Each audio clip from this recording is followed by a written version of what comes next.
Hello, my name is Mary Miele. I am a tutor, a teacher, a parent, and the founder of Evolved Education Company. We are a full-service tutoring and advisement company for all of your educational solutions. On this podcast, we'll explore ideas, techniques, and resources that you can use to support your school-aged child to conquer any learning issue. I'm so glad you're here.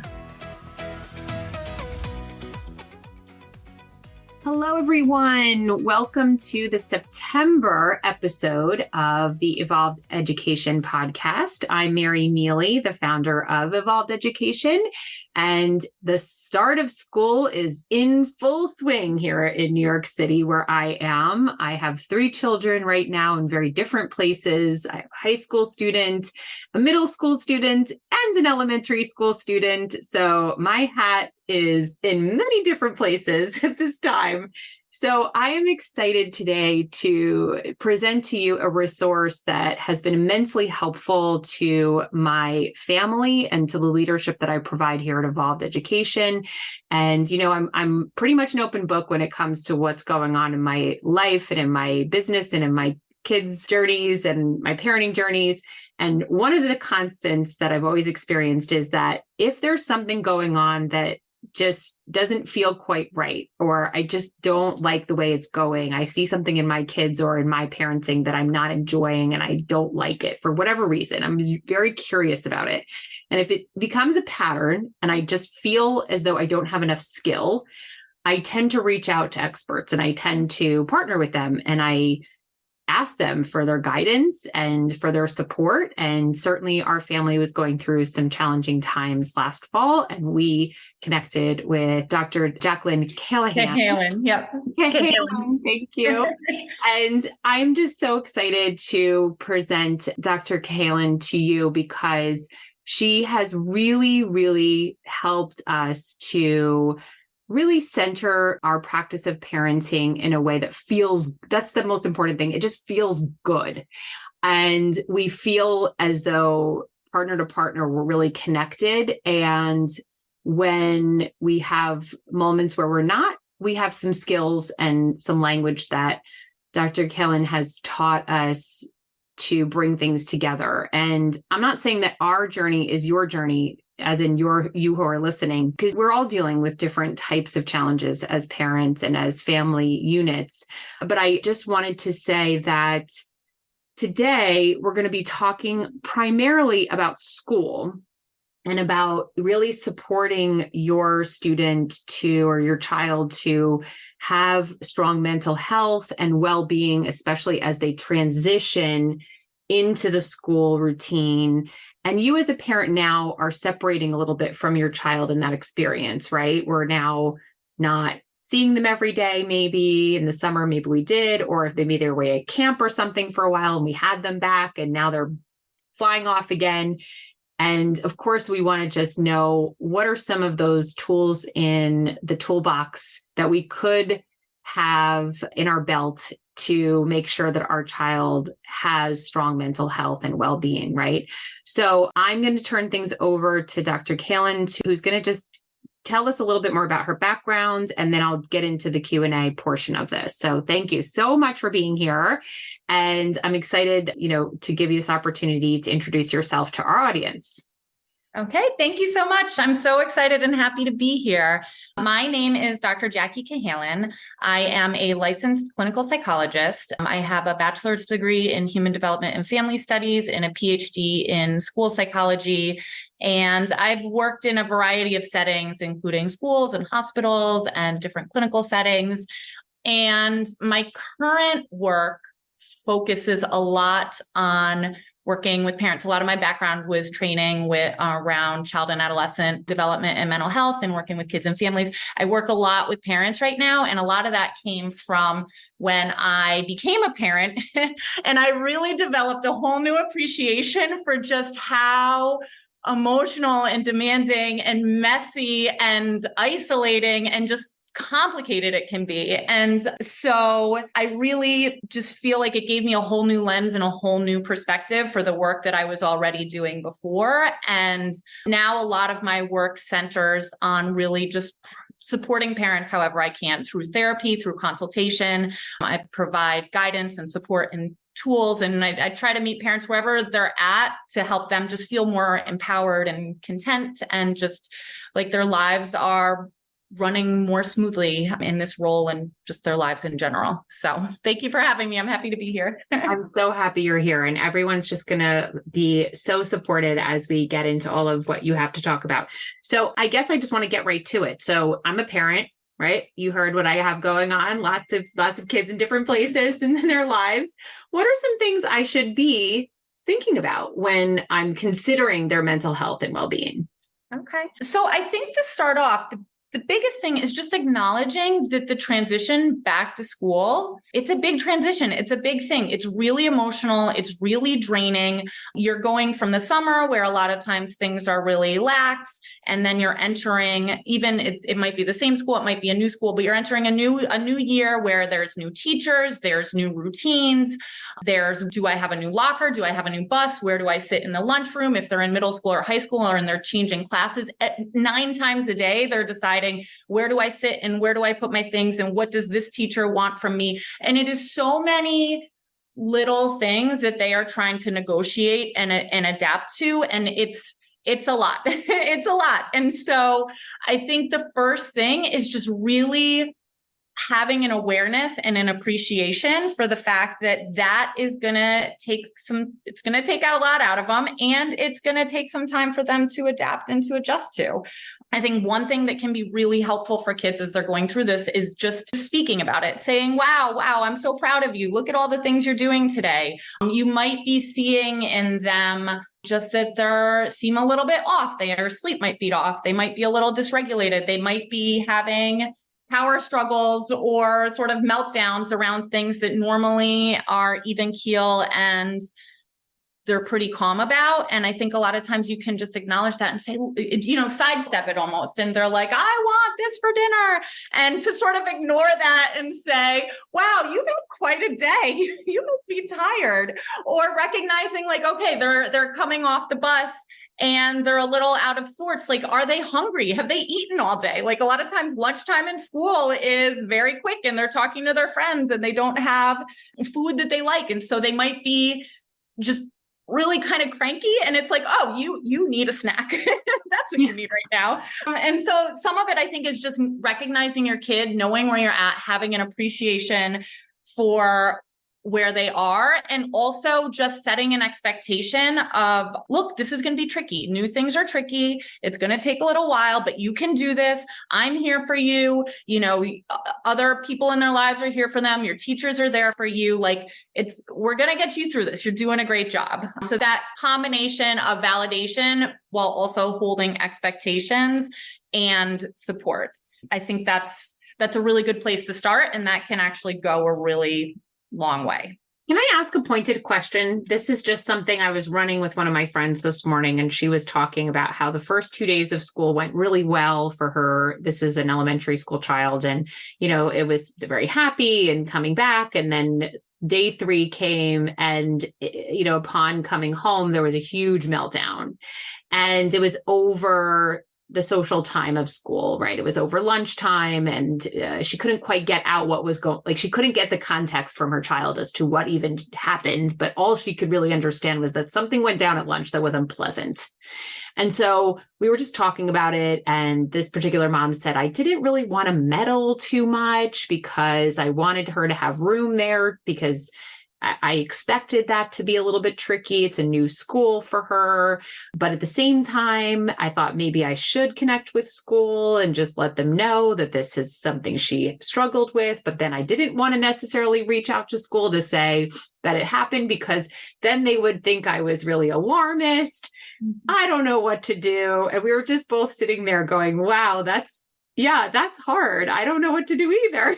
Yeah. So we were just both sitting there going, well, I don't know. I mean, whichever way you go is probably fine.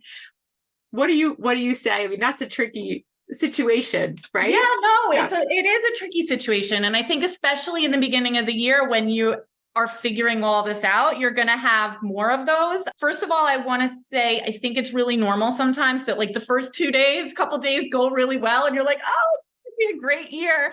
And then there's like a little honeymoon period. And then after that, there might be some kind of a letdown or emotional discharge or something, because you're engaging that executive functioning and you're holding it together. And then all of a sudden the dam kind of breaks. So that's not unusual, that piece of it.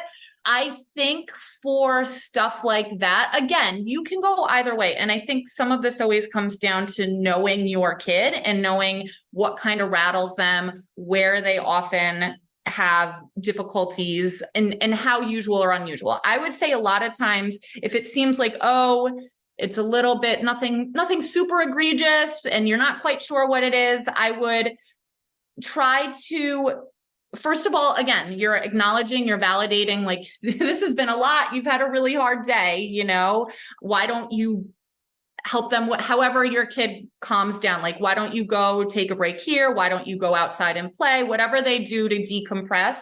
And then talk to them about, I think my first step would be to try to help them problem solve, try to give them the support to see if they can solve the problem themselves. Like if they can, once they're calmer, like, I'm here to help you, try to strategize with them around, like, is it trying to figure out where to sit? Is it that someone is saying things that they don't like trying to isolate what the issue is and see if you can help them solve the problem for themselves. Like, ideally, and I was going to get into this a little bit later, but especially as your kids grow older, you, to the extent they're able, kind of want to be shifting into a consultant role where you are trying to help give them tools and strategies to solve their problems.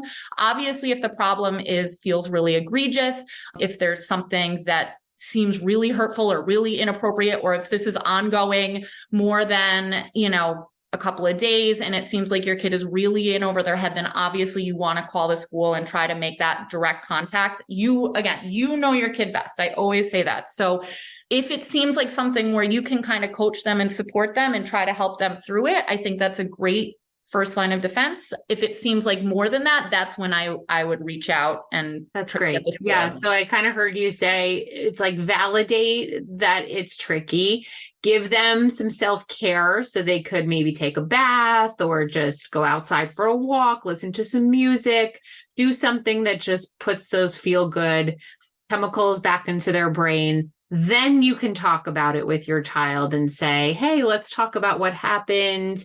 And again, I love the idea of me being a consultant to my child. That I could do that. I'm a consultant in my everyday life. So that feels really good to me.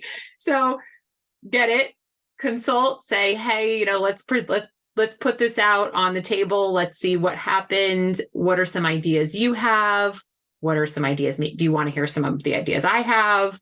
Going forward, what do you think your plan's going to be? I think that feels pretty good to me. So thank you. Just one thing I wanted to say about what you said. I think that's perfect. And I think one of the things you're sort of recognizing there is that when kids are really dysregulated or in a really emotional state, they're not able to problem solve in those moments. They're using very emotional, primitive parts of their brain. And it's really hard for them to access those higher order cognitive problem solving skills. So if you jump in too hard without the piece where you're helping to regulate them, you're not going to get very far with the problem solving. So that's why we sort of go that way.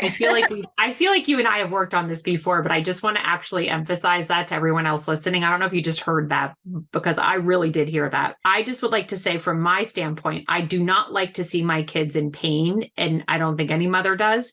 And so I want to get them out of it as soon as possible. So, and I'm also a teacher, so I tend to just sort of jump in immediately with a solution or something to get them to get better. Like, let's just do this. Let's get better. Let's get better. Hurry, move along, right? Let's not be in pain. And what I've learned is just what you're teaching, which is take a beat. Everybody just calm down. Life is long. We can talk about this later at dinner. It still will be here. Yeah, that's been really helpful. I know I learned that lesson with you, and I needed it. And I think that's really, really important. I hope everyone just heard that, because I think that's a good takeaway, for sure. A very good takeaway.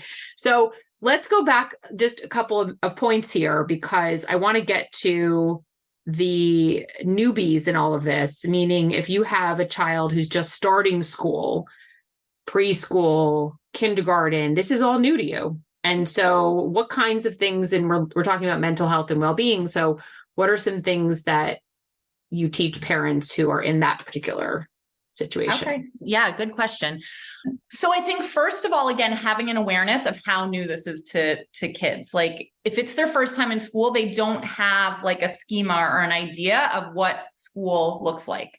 Mm-hmm. So anything that they have done that you can compare it to, or anything that you can do to help make things more known or help them know what to expect is going to be helpful. So sometimes a lot of schools, a lot of kindergartens and preschools will offer, times to come in and like meet the teacher and see the space and be in the classroom through an orientation or something before school actually starts.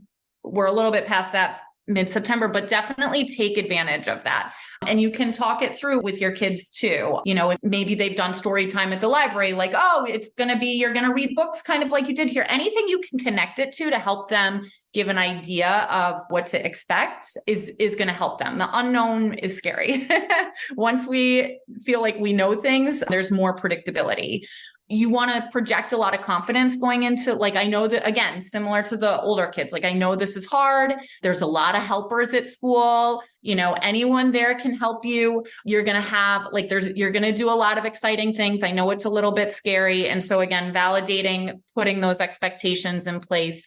Another big thing with little kids is they don't understand time so much. Their brains just aren't developed yet. They more understand sequence. So when you're explaining to them how the day is going to work, you're not going to say, oh, I'm going to pick you up at 2:00. You're going to say, oh, you're going to go, you're going to read books, you're going to have lunch, you're going to play, whatever. If you have an idea of what the classroom routine is, that's helpful. You can talk them through it.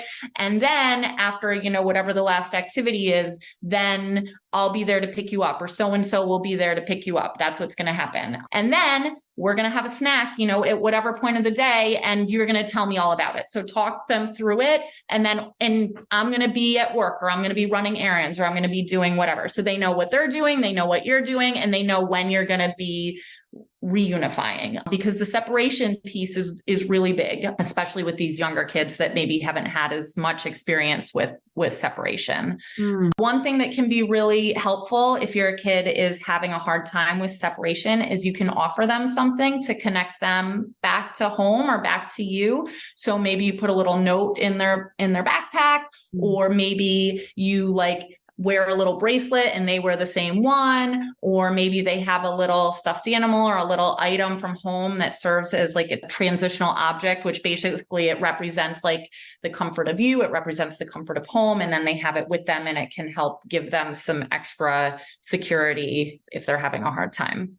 Yeah, I love that. I used to do that with my daughter. I would give her a little token. At camp, she wore a necklace I gave her. So it's a way to connect, and it made me feel good too. I didn't feel so left out. Well, and we do that with adults too. We might have a piece of jewelry we wear that connects us to a person or something else. So we also use these little things to help us feel connected throughout our days. That's really great advice. And so now I'm thinking about my middle school and high school students, and I feel as though they have really different needs. I certainly am not dealing with separation. They're kind of very excited to leave the house, not excited to always to go to school, but they're excited to have their independence. But we've talked about this before. There's just a difference in the way that I'm parenting my older children than my younger children. So what kind of advice do you have as our children get older to pay attention to their mental health and well-being? Yeah. Okay. So as your kids get older, you want it to sort of ideally be a gradual process where you are giving them more responsibility and you're giving them more control over their lives. And you are sort of taking a step back. And as I mentioned before, you're really moving more from a very direct role where you're really directly managing their day-to-day lives to more of a consultant where ideally what happens in this situation is you take a step back. They have teachers that are setting expectations. They have coaches who are setting expectations. There are other people who are basically telling them what they need to do. And your job then is more to ideally align with them and say, well, this is the homework assignment. How are you going to get this done? How can I help you do this? Or, the coach is saying they want you to practice this between practices. What do you need to do? When are you going to do this? So you're helping support them emotionally with when they come home and they're like, oh, it's too much. And you're like, it's okay. We'll get through this. But also a lot of times you're helping them with their executive functioning, especially like these in middle school where they're going through a major leap in development. Their brains are going through major reconstruction and they're ultimately becoming more in-depth, efficient thinkers, but it can look like a hot mess for a while, to be honest. And so talking them through, helping them say, okay, what do you need to be organized? Helping them make lists, helping them figure out routines. Like, when are you going to do your homework? When are you going to take a shower? And giving them control to figure out what's going to work best for them, but really helping to model that, putting clocks wherever they need them to help keep them focused on time and routines. Where do things go at the end of the day so that no one wants to be scrambling at 7:00 in the morning because they can't find a calculator or this or that. Like, where do things go? And helping them be organized and talking them through like what you think will and won't work for them. Those kinds of things can be really, really helpful. The other thing is, don't be afraid to let them make mistakes. Like, this is when they are supposed to make mistakes. And then the world should help self-correct them. There should ideally be natural consequences. And again, whenever we're talking about this stuff, we're sort of talking about like a moderate level. You are going to be there to be the catch-all. You're not going to let them do things, hopefully, that are super dangerous or make mistakes that could be really, really harmful. But you're going to give them some leeway where, like, if they forget their homework or if they screw up on something, to say like, okay, well, what does the teacher say? Or where can you get extra help? Or, not swoop in and sort of try to clear away every bump in the road, because they need to learn how to deal with that. And the sooner they can start to learn how to manage those things, the better off they're going to be when they're applying for colleges or when they're going away for college. And are they ready to do that? Or when they're applying for jobs, they need to learn how to cope with some of this stuff. And when they're younger, the problems a lot of times in the stuff they're dealing with is smaller, and the schools and the teachers expect it. Like, the schools should be ready for the kids to make these kinds of mistakes and to come in and to meet them in a developmentally appropriate way to try to help them. And then your job as the parent is to support that process, make sure they're getting enough sleep, make sure they have good food and nutrition, and that they can be the best learner they can be, and then letting them go kind of do their thing. And again, it's sort of a gradual process that starts small and is going to hopefully increase with time over the span to where by the time they're a senior in high school, like, they are really starting to operate pretty independently. Sure. I mean, gosh, when you say it like all of this, I get it. And it makes such good. I'm like, yes, that's my job description. I can do that. And then you throw in the complexities of people and just, differing skill levels and differing energy levels and expectations that are tricky.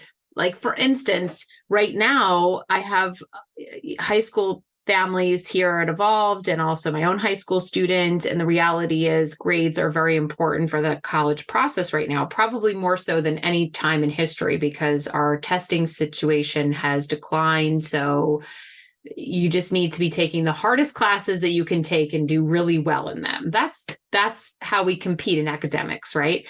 And so when we talk about mental health for our teenagers, it's really hard to see students struggling because of the systems that we've placed them into. And what advice do you have for families who are dealing with that very real challenge, which is, I have to protect my child from not having every opportunity in the higher educational landscape by making sure they're getting a B or above, by taking harder classes, right? What it's if that's yeah, no, it's hard. Look, I feel like the system is in such a bad place right now, because what you're saying is true. It's the reality of where things are. We are in a moment where there's a lot of pressure and there's a lot of like expectations for really high achievement. Again, I think the more you can label these things for kids, just call it out. Say, look, this is not fair. I am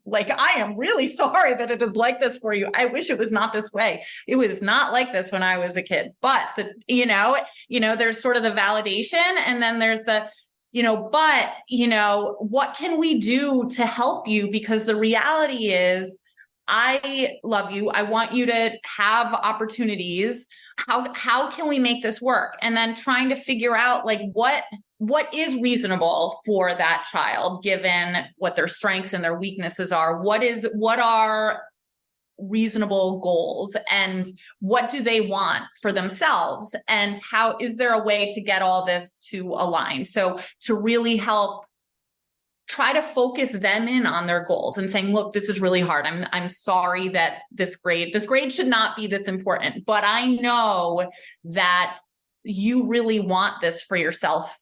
And I really want to help you get there. And I there's no guarantees in life, but I know that if we can like focus and buckle down now, and I'm going to be here to help you, that is going to hopefully put you in a better position to have some more choices. So again, it's that combination of like validating and supporting, but also like this is what it is, Sure. That helps. It does feel a little more centering. It does give you actionable script that you can use with your child to navigate the system. It is what it is. This is what it is. And then the question, how can we work together to accomplish what we need to within this particular system? And that, I think that's really, really helpful. Yeah. And I think just one more thing. I think one piece of that is just trying to find these ways where you can be aligned with your kids. So a lot of times I think these things come off and they turn into big power struggles where the kid's like, I don't want to do this. And the parent's like, no, this is really important. You have to do this. And the parents are coming from a really good place because they have sort of a broader perspective a lot of times. But when it creates that kind of dynamic, it's just going to add more stress and it's going to be difficult for everybody. Whereas I think if you can really help your kids tap into that, so it is more of an alignment and you're trying to approach it from like, we're on the same team here, it's gonna get you further.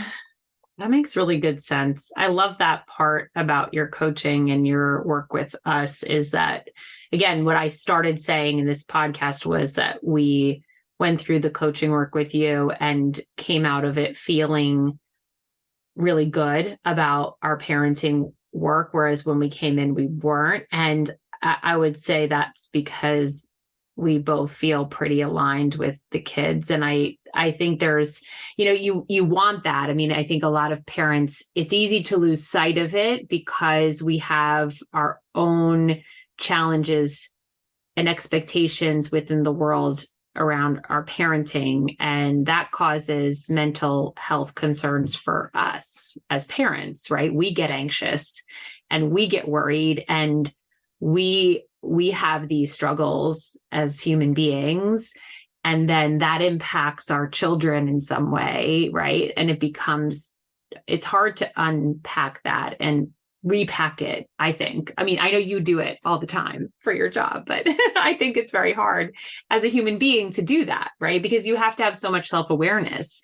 In addition, you also have to have so many skills for your own child. And if you have multiple children, as I do, it's very different for each kid. They're just different people. So it's pretty fascinating work. Yeah. 100%. Yeah. And this is where I want to jump in and just make my disclaimer that like, I think parents do feel a tremendous amount of stress and a tremendous amount of pressure to like be a certain way or do certain things, or they're failing their kids or they're failing as a parent in this role, especially in this moment where there's so many expectations and we're in such a high achievement culture. There is no right or wrong way to do things. Like parenting is messy. It's real. Like you're in it with your kids.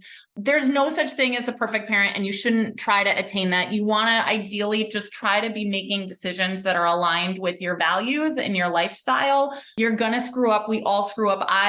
We all have moments where we are not our best selves and we don't show up really the way we want to. There is always room for a do-over. There's always room to like go back and say, I really screwed that up before. I did not. You came in and you needed something from me and I was a mess and I'm sorry. And this is what I meant to say. And you always can go back in and make that repair. And really it's that consistency that's the most important thing. It's really more about just keep showing up, keep trying, keep being there with your kid. If you screw it up, if things go really badly, like find a moment later on and try to reconnect around it. And that is okay. This is a messy, emotional, demanding, exhausting process or thing or whatever you want to call it.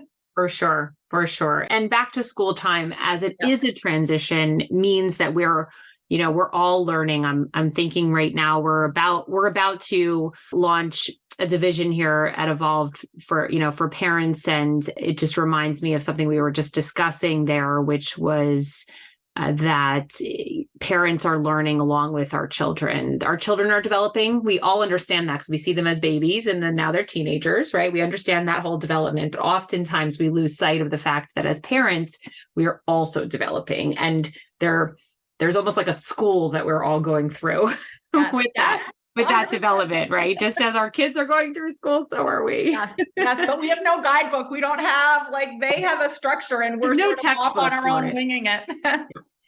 Want a textbook. I think it's best, I do like this approach of just being there. Like you said, there are no rules here. There's not really a right and a wrong. It's really is a human experience. And you have values that are perhaps different than my values. Even if we share some values, we might have others that are a bit different. And that's the beauty of it all, right? And of course that makes it more complicated, but well, any last pieces of wisdom that you didn't get to that you wanted to share with us? I don't know if there was anything else on your mind. One thing I did just want to spend a minute or two talking about is when to look for extra help, when to know, back to school, there's distress involved and it's hard and it's a transition, but when are the times where you should really maybe start to be a little bit more concerned or aware of that your child might need a little bit of extra support.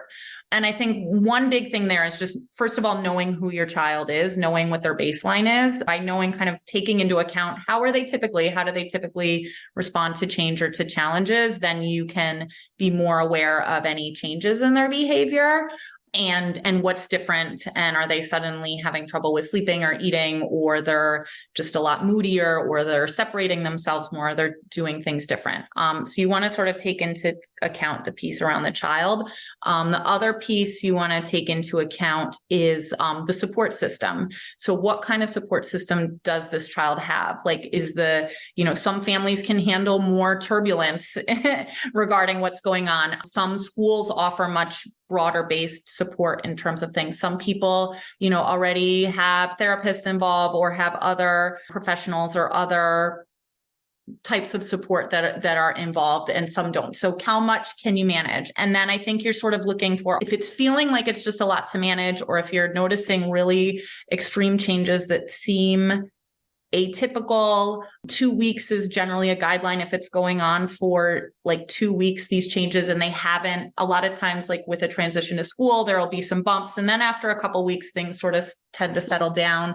Anytime there's an issue concerning safety. So whether you think the child is in danger of harming themselves in some way, whether they're just really dysregulated, where, they're having tantrums that could be dangerous, or they're making really, really bad decisions. Anytime you're worried about the safety of other people, those are times to definitely be a little more concerned. And if you're ever having these kinds of worries, don't be afraid to reach out. We started by talking about when do I reach out to the school and when do I not? If you're just really concerned about, I don't know what to do here, and I don't know if this is something to worry about or not, reach out to the school, reach out to like someone like me. Like I do a lot of just talking with like, is this something to worry about? Or is this more sort of like a developmentally typical thing? Don't be afraid to ask for help. We need our communities. We need our support systems. And so if you're noticing some of these things and you're just feeling unsure, just ask, get another set of eyes, get another opinion. And that can be really helpful because there are some kids that the level of distress they're going to feel is going to be really more than they can manage. And we don't want that. Some distress is fine. Like a moderate level of stress and anxiety is okay. We're going to support them there. But if it's getting really overwhelming, then we really want to bring some more stuff in. That makes good sense. And I think that's really important to just amplify is that if you do see anything that is out of character for your child, or they're really struggling for a period of time, 2 weeks is a really nice way to think about that, then that's the time to reach out to a professional to get more clarity. I always say, I don't really mind going to the doctor, for example, if I'm concerned if my child has strep throat, might as well just get it checked. If it's a negative, great. If it's a positive, I'll be so happy I went. So it's a similar situation when it comes to our brains. It's just not always so evident that it is something to look into because our baseline for these kinds of symptoms isn't talked about all that often. And we also maybe don't know what's normal, what's not normal. Some parents are not in the field of education or working with kids, so they don't know, and that's okay. That's why you have professionals that you can reach out to. So the best case scenario is you get checked up and they say, you know what, this seems very normal. Let's just move forward with what you're doing, or let's tweak these things so everyone can feel better. And even better case scenario is that you get support when your child actually needs it, because in my experience, that's always been a fabulous investment. Yep. So yep. 100%. Yeah. 100%. Wonderful. Well, oh my goodness, this has been great. I feel like, we've all gotten so much from you already in this short time together. Where can everyone find you if they would like to? We will also put all of Dr. Cahalan's, URLs and contact information in the show notes of this podcast. So you can go onto the website and find that there. But why don't you tell us a little bit more about, how people can find you? Okay, perfect. Yeah. The most information is probably available on my website, which is drjacquelinecahalan.com. I'm going to spell that because it's a mouth. drjacquelinecahalan.com. I'm also on Instagram at Dr. J. Cahalan or on Facebook at Dr. Jacqueline Cahalan. So. Nice. Very good. Very good. Well, thank you so much for sharing your wisdom with us and your experience and expertise. We are very grateful, and so are our children. And thanks everybody for listening. We'll certainly speak with you offline. If you have any questions on this topic, please start following our various Instagram channels. We now have one dedicated to parenting work. It's Evolve Parenting on Instagram and TikTok, actually. So feel free to jump on there and gain some advice and wisdom for your own journey. And thank you so much for listening. We'll see you next month. Bye. Thank you. Thank you so much for listening to Evolved Education. If you like what you hear, please subscribe and write a review. You can send any school-related questions to admin@evolveded.com. That's ADMIN at EVOLVEDED.com. And we'll be sure to address your questions in upcoming episodes. To learn more about how we can support you, go to evolvededucationcompany.com and book a complimentary 15-minute call with a member of our team. Are you a professional educator? You can join our teaching school and receive training and support. Come on by and learn more about our impressive community.